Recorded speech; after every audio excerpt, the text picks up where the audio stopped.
Salam sejahtera untuk kita semua. Saya Amanda Vidiana dari kelas 11 IPA 3 tim 5A akan mempresentasikan tentang sistem imun. Sistem imun, fungsi pertahanan melindungi tubuh dari invasi mikroorganisme penyebab penyakit, menghancurkan dan menghilangkan mikroorganisme atau substansi asing, atau bakteri, parasit, jamur, virus, serta humor yang masuk ke dalam tubuh.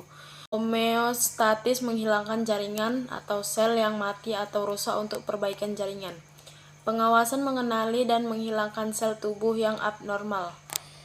Sistem imunitas terdiri atas sistem imunitas bawaan atau sistem imunitas non-spesifik. Merupakan lini pertahanan pertama terhadap patogen. Ciri-ciri sistem imunitas bawaan adalah respon terbentuk cepat, respon selalu sama, tak bersifat spesifik atau antigen, pajanan atau eksposur berulang terhadap antigen yang sama tak meningkatkan respon. Sistem imunitas bawahan terdiri atas komponen seluler yaitu fagosit dan komponen kimiawi yaitu komplemen.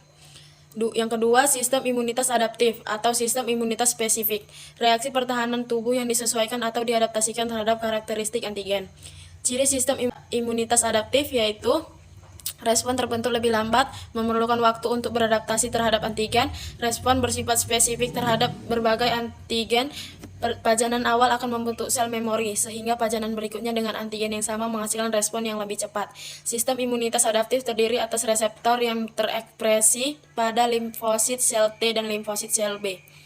A. Pertahanan tubuh bawaan, pertahanan non-spesifik. Pertahanan tubuh bawaan sejak lahir ini disebut non-spesifik karena tidak diujukan untuk melawan antigen tertentu, tapi memberikan respon langsung terhadap berbagai antigen untuk melindungi tubuh.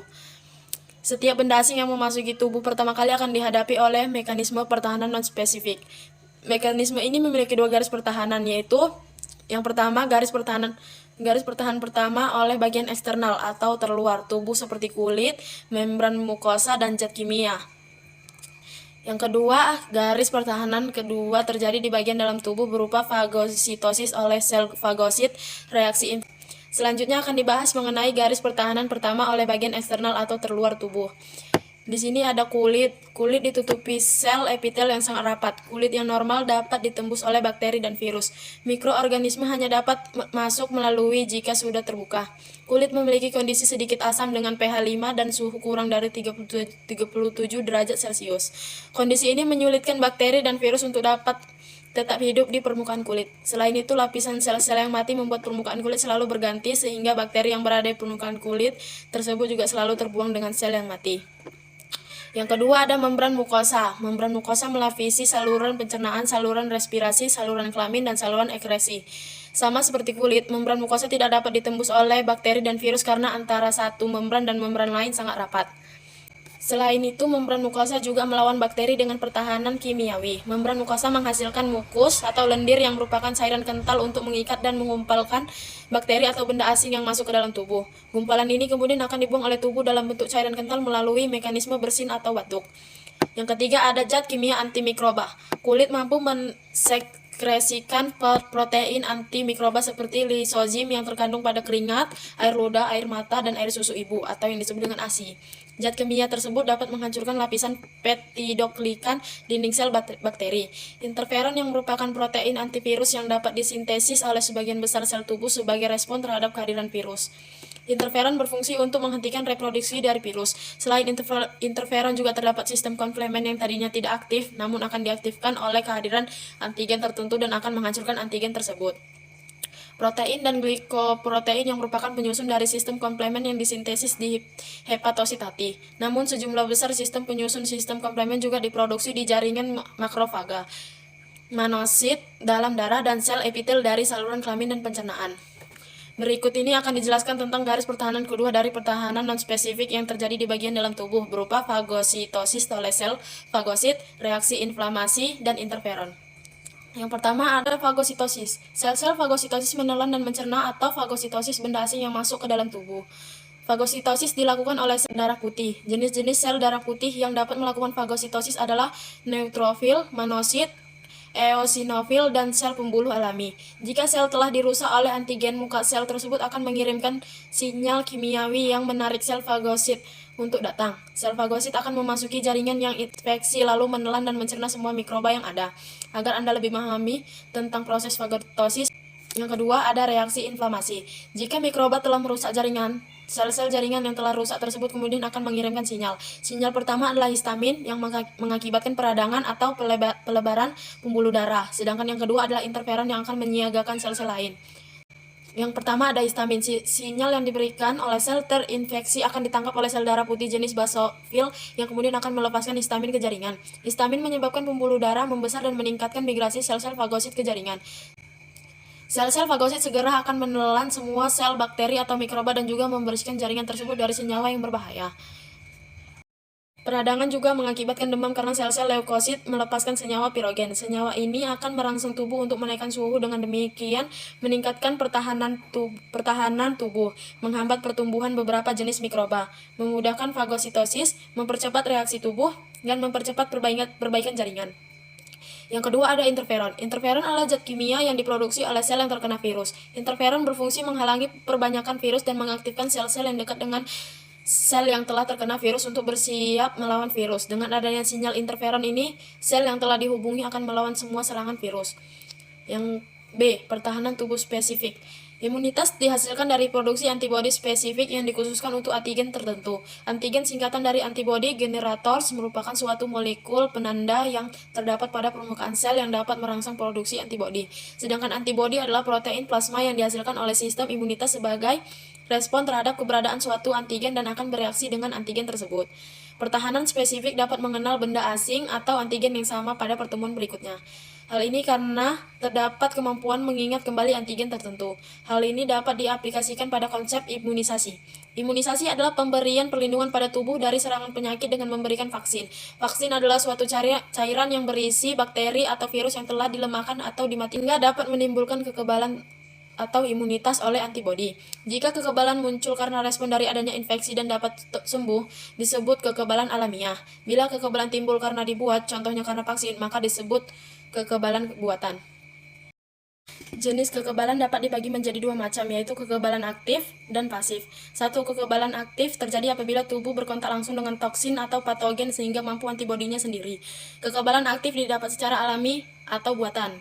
Kekebalan aktif alami diperoleh jika tubuh terpapar patogen sehingga antibodi diproduksi. Kekebalan ini akan bertahan seumur hidup. Kekebalan aktif buatan diperoleh dengan pemberian vaksin. Dengan pemberian vaksin memicu tumbuhnya sistem kekebalan tubuh terhadap jenis antigen yang diberikan dalam vaksin. Dua, kekebalan pasif terjadi jika antibodi satu dipindahkan kepada antibodi yang lain. Terdapat dua kekebalan pasif, diantaranya kekebalan pasif alami diperoleh dari pemberian ASI ibu kepada bayi sehingga bayi memiliki sistem kekebalan sementara. Kekebalan pasif buatan diperoleh dari injeksi antibodi manusia atau hewan lain yang tahan terhadap antigen tertentu. Contoh lainnya adalah pada pemberian serum antibodi ular dan imunoglobulin lainnya dari orang yang telah kebal. Hal ini hanya bertahan beberapa minggu. Ini adalah cara meningkatkan sistem kekebalan tubuh. Sistem imun spesifik bekerja ketika pertahanan non-spesifik gagal. Imunitas terbentuk setelah terkena antigen. Imunitas hasil kerja limfosit B dan limfosit T. Sel B matur di bone marrow, sel T matur di kelenjar timus. Limfosit B membuat sel plasma menghasilkan antibodi, protein yang mampu menetralkan antigen. Antibodi ini disekresikan ke darah, limfa, dan cairan tubuh lain. Limfosit T menyerang langsung ke sel yang terkena antigen. Sel T yang lain mengatur respon imun. Limfosit mengenal antigen karena memiliki molekul reseptor pada permukaannya. Reseptor dan antigen sering disebut lock and key. Jutaan antigen yang berbeda terjadi diversifikasi limfosit selama proses maturasi. Sel B dan imunitas yang diperantai antibodi. Setiap sel B membawa antibodi yang spesifik pada reseptornya. Ketika sel B dalam kelenjar limfe atau spleen menghadapi sel bakteri atau toksin, ia akan menjadi aktif pada waktu yang lain. Sel B termasuk sistem imun humoral karena antibodi ada di darah dan limfe. Karakteristik sel B. Yang pertama ada imunitas yang diperantai antibodi, yang kedua ada dihasilkan dan matur di bone marrow, dan yang ketiga ada tinggal di limfe dan kelenjar limfe beredar di darah dan limfe. Yang keempat ada secara langsung mengenal antigen dan kemudian mengadakan seleksi klonal. Yang kelima, ekspansi klonal menghasilkan antibodi, hasil sekresi sel plasma seperti sel B memori. Sistem imun spesifik diklasifikasi menjadi dua, yaitu yang pertama ada sistem imun spesifik humoral. Diperankan oleh limfosit B atau sel B yang menghasilkan antibodi. Antibodi sebagian besar terdapat terdapat di dalam cairan darah dan sebagian kecil terdapat dalam berbagai cairan tubuh lain seperti mukus, air mata, dan air susu. Fungsi utama antibodi adalah pertahanan terhadap infeksi ekstraseluler, virus, dan bakteri serta netralisasi toksinnya.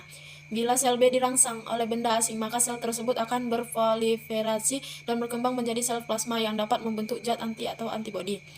Di sini ada contoh cara bekerja humoral immunity. Yang kedua, sistem imun spesifik seluler diperankan oleh limfosit T atau sel T yang menghasilkan limfokin atau sitokin dan interleukin. Fungsi utama sistem imun spesifik seluler adalah untuk pertahanan terhadap bakteri dan virus intraseluler, jamur, parasit, dan tumor. Limfosit T merupakan sel yang terbentuk jika sel induk dari sumsum tulang pindah ke kelenjar timus, mengalami pembelahan dan pematangan. Di dalam kelenjar timus, limfosit T belajar membedakan bahan asing atau non-self dengan bahan bukan asing atau self. Limfosit T dewasa akan meninggalkan kelenjar timus, masuk ke dalam kelenjar getah bening dan berfungsi sebagai bagian pengawasan sistem imun tubuh. Beberapa cara untuk mendapatkan sistem imunitas spesifik. Ini adalah contohnya. Sistem kekebalan humoral. Antigen atau Ag merangsang sel B berubah menjadi sel plasma yang memproduksi antibodi atau Ab. Ab disekresi ke darah atau limfe, lokasi sel plasma yang teraktivasi. Semua Ab akan mencapai darah. Sistem kekebalan seluler. Limfosit T spesifik untuk kekebalan terhadap infeksi virus dan pengaturan pada mekanisme kekebalan. Sel-sel T harus kontak langsung dengan sasaran. Ada 3 subpopulasi sel T. Sel T sitrotoksit, sel T penolong, dan sel T penekan, menghasilkan senyawa atau limfokin dan interleukin. Antigen antibodi. Antigen adalah bahan yang dapat diikat secara spesifik oleh molekul antibodi atau molekul reseptor pada sel T. Dapat mengenal hampir setiap molekul biologi sebagai antigen seperti hasil metabolik hidrat arang, lipid, hormon, makromolekul kompleks hidrat arang, fosfolipid, asam nukleat, dan protein. Baiklah, sekian dari presentasi saya. Saya akhiri dengan salam sejahtera.